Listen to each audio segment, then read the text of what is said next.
Ağdamın baş planına əsasən 2040-cı ilədək şəhərin coğrafi əhatəsi 3 dəfəyə yaxın artacaq. Bunun üçün 1750 hektara yaxın ərazi nəzərdə tutulub.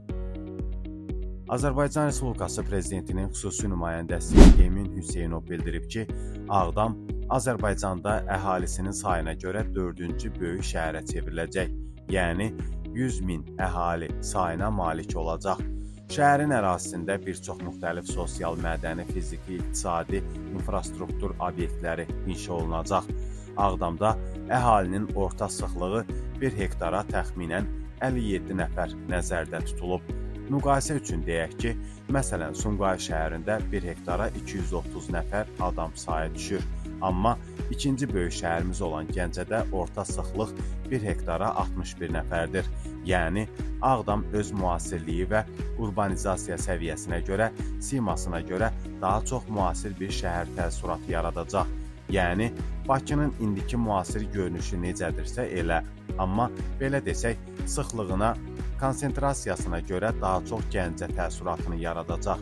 Bakı ilə Gəncə arasında, Sumqayıtla Bakı və Gəncə arasında bir simbiyoz təşkil edəcək. Baş planın hazırlanmasında yerli memarlarla yanaşı xarici ölkələrin tanınmış layihələndirmə institutları birgə çalışıblar. Ağdam şəhərində çoxlu müasir tipli binalar olacaq. Şəhər ağıllı şəhər konsentrasiyasına uyğun inşa olunacaq. 20% yaşıllıqla əhatə olunacaq. Şəhərdə 4 meşə massivi, 23 şəhər tipli park və şəhərin içində yollar kifayət qədər geniş zolaqlı olacaq.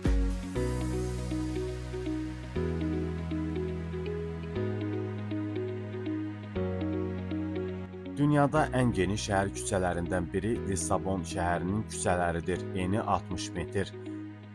Ağdam şəhərində 2 böyük belə küçə nəzərdə tutulur ki, onun da birinin eni 60 metr, digərinin isə 55 metr olacaq.